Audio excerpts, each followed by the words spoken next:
Hi folks, we're Sophie and Filipe, two professional chefs and regenerative farmers on a mission to empower people to grow, cook and preserve nutrient-dense, regeneratively grown, delicious food. We bring you how-to recipes, stories that bridge the gap between the land and our plates, sprinkled with a pinch of humor and lots of grit. Join us for some honest cooking, regenerative living and fun farm-to-table courses and retreats.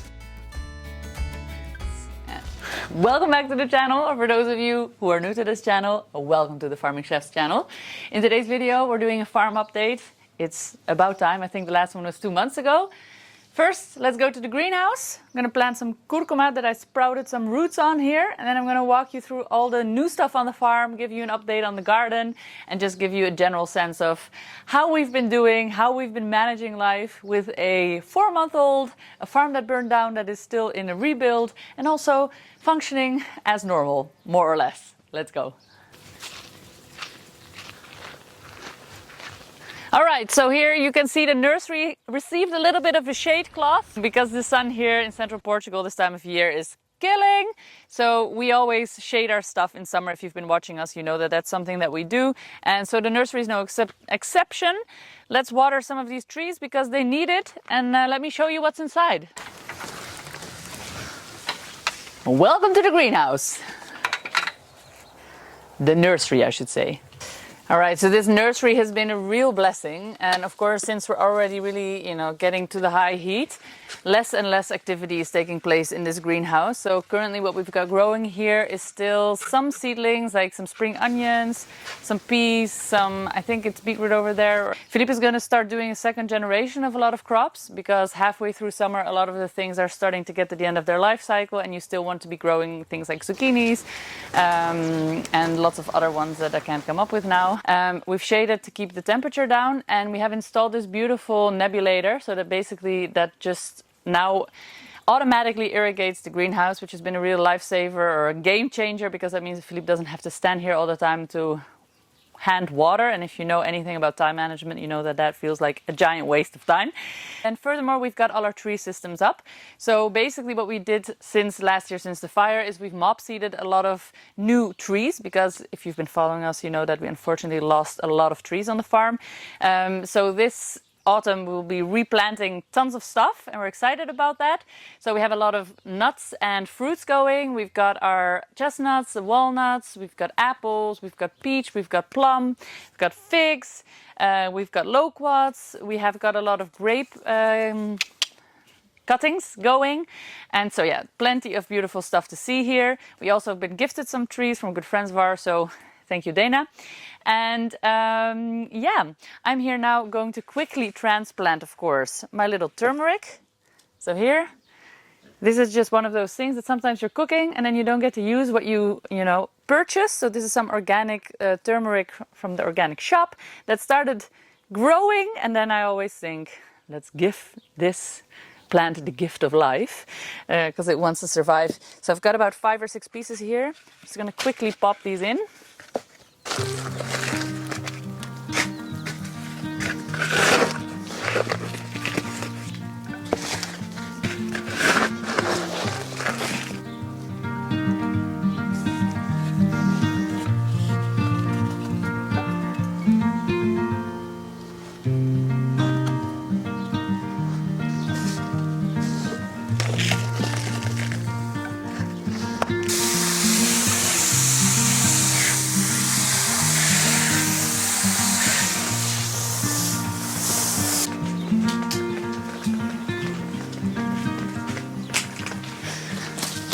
And look who decided to join us. So immediately going into the 4-month-old baby that is part of our lives now, who was fast asleep and then wasn't.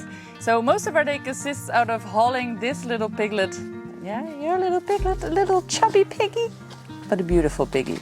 Een klein biggetje. We say in Dutch it sounds sweet, in English it sounds a little insulting, but that's not what I mean. So yeah, we are integrating him, of course, into our day-to-day existence, which, as any mom will know, as they get older becomes more challenging, because the newborn stage, everybody gets to sleep for many hours, and now you're not sleeping as much. No. Yeah. So he'll be joining us on this little farm tour. Let's see how long he holds up for. A piggy. Yeah. Little piggy. Klein beetje. Een klein dikke beetje. Moving on to the real piggies. Hello there, how are you guys doing? How are you guys doing? Yeah. So welcome to the pig shed. This is our newest stable on the farm, and you've heard me say a million times since the fire, no, we're not building anything in wood anymore. But my better half, worse half, some days I'm not sure, has convinced me to just make use of all the free material that we do have on the farm right now, because of course a lot of the trees burned down. So we now have lots of lumber to work with, and we decided that if there would ever be another fire and this would burn down, that wouldn't be the end of the world. So we constructed, let me rephrase, Filipe constructed this beautiful shed. This is all made out of eucalyptus and mimosa. Right? Is it both? Or pine. And some pine as well. So yeah, it's super simple. It's just a place to shade them and a little corral where we can have them contained if we need to do anything to them. These pigs, sorry vegetarians, are for home consumption, so they'll probably get slaughtered in which month of the year do you want to slaughter them? February, maybe March. We've got the cool cell, so technically we can slaughter it whatever moment we want. Once they'll get to the right weight is when they're going to go into the freezer, and we're probably going to go for about 100 to 120 kgs, right? Kilograms. So that's going to be a lot of delicious bacon, a lot of sausage, and that makes me think something just went into my mouth. That makes me actually think about another great thing that we have in store for you, which is that we have been partnering with Dry Ager, and Dry Ager is a really great brand that actually is a little fridge in which you can dry age meat. So cure your meat, also cheeses and ferments, but we're going to start off with meat. So we'll be making lots of interesting like Italian sausages and stuff in the winter period to come. And in the meantime, we've got something delicious in there which will come out on another episode. So get ready for that. The beautiful pig house is great, but it's not the place we'll be keeping our pigs. As you can see, there is here a strip grazing system set up. Unfortunately, we had a little bit of a fail. So we trained the pigs on wire downstairs in one of the enclosures. And if you know anything about pigs, you know that if you want to put them out onto pasture, onto field, and you want to do that with electrical wire, you need to train them in an enclosed fence. And then you want to make sure that they learn that when they see a wire, they don't touch it, or they sort of move backwards. Otherwise, they'll just run straight through. And so we set up this beautiful wire, and when we put it onto the electricity, unfortunately the ground was very dry, so the connection, it wasn't making a proper connection. And so when we put them out onto pasture for the very first time, because the grass was still very high then, they probably didn't see the wire that well, and so they went straight through. So we've been now retraining them here in this paddock, and I think Filipe wants to try to see if they want to go through now with the gate, right? There's always some mud to cool down because pigs can't sweat. Let's see if they want to escape here. You see the wire. And they seem to be aware of the fact that the hot wire in their pen is working. So let's see if they actually think about escaping here or not. They're like, no, no, no, no, no. So far so good. The only one who got really shocked was Filipe, who just put his leg against the wire. But yeah, they'll need a few more days of training, and then we're gonna retry that again. So now that we've got the piggies out of the way, let's move on to our next atelier. And I didn't even intend for that to rhyme. Let's go to the garden.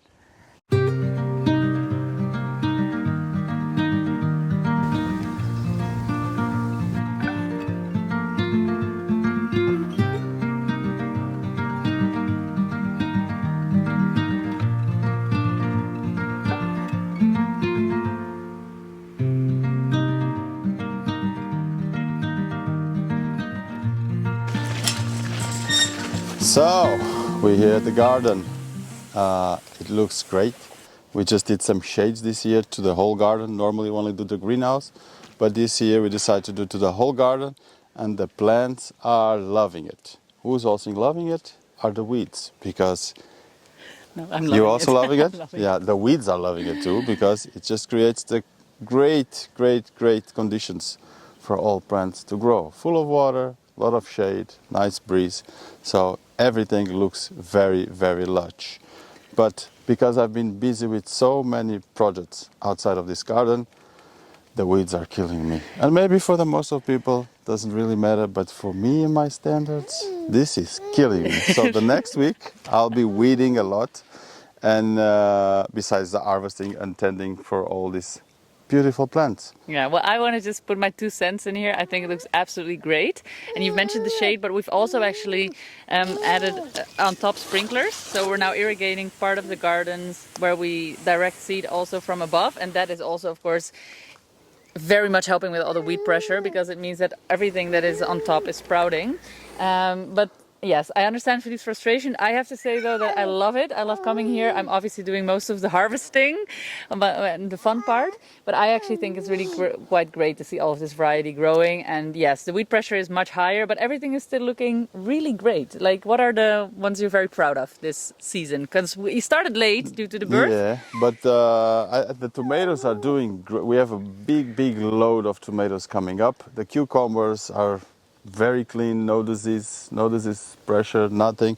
The aubergines are pointing to the sky as you want those plants to be. The peppers are doing also very great. The leeks, the courgettes, the beetroots. The only ones that are not doing so great are, it's actually one bed of broccoli, because the other bed, they have quite nice roses. But this one, I think there was missing some compost on it, because they're quite small and quite... They look like they're suffering a little bit. They're suffering. They didn't grow that much. But for the rest, it's 35 degrees and we're still doing Asian greens. They're doing great. The carrots are doing great. What else? Salads are pumping. Fennels are coming up. Yeah, summer, right? Right. Yeah.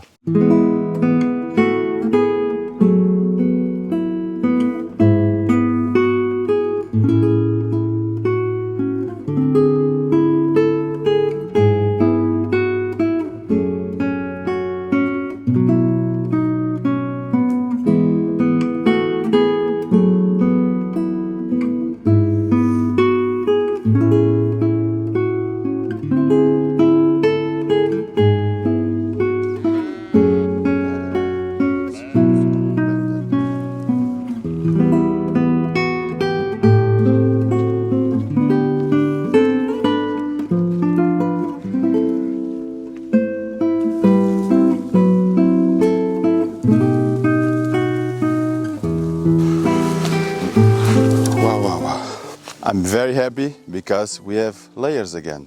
After 9 months of no eggs, buying eggs outside the house, finally we're gonna get some eggs now. And the reason was the pen that we had for the broilers burned out and we didn't have time to build another one and too many things to do. But finally it's done. So today I'm gonna show you what's the layer pen 2.0. So I built this one a little bit smaller than the last one. To be able to move it better. The other one was all in wood. This one is all in metal.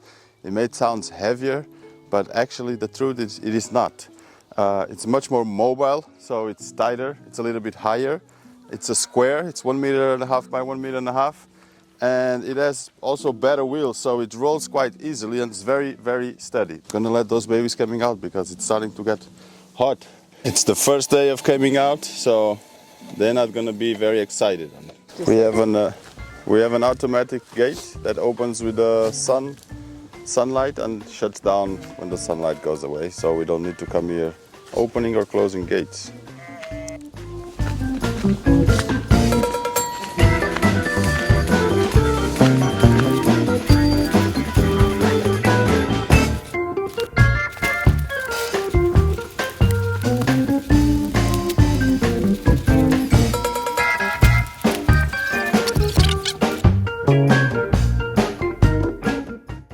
So we're gonna give him some more shade, more place to relax.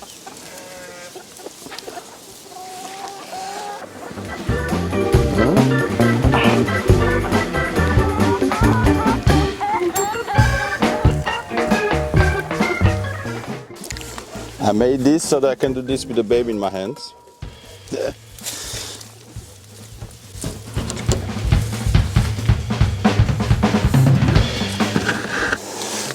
There we go. We have little eggs in here. No, we don't. No eggs yet. No baby. So the chickens are very young still. I think it will take them another 3 to 4 weeks to start laying eggs. but we're anxious, waiting for those eggs, right? You also can open this one, and it gives to the underside of the... Oh, look! A lot of poop already. Yeah, that's what we want, poop on the floor. So we have a net on the bottom, so we don't have to clean this constantly. And we also want the chickens to poo directly into the ground, so they manure the fields and there is no much cleaning involved. This nest box is made with a small inclination to the backside, so that when the chickens lay the eggs in their boxes, the eggs roll slowly into the back. We put some specific mats, so they lay here. The egg will roll to the backside, and there's a little foam here that if the egg beats into the wood, it will not beat the wood, it will beat the foam, so they don't crack. So clean eggs all the time.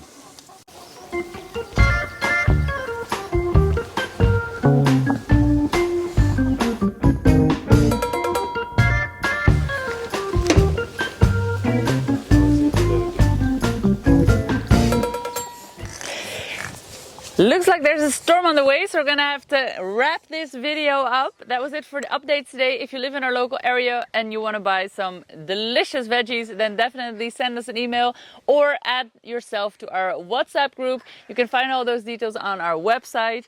And there are some more updates to come, but they have to go into a next video. So thank you guys for watching. And if you want to get videos on topics such as what to do with certain gluts in your garden or other questions you might have about our regenerative farm, drop them in the comments below, and see you next week.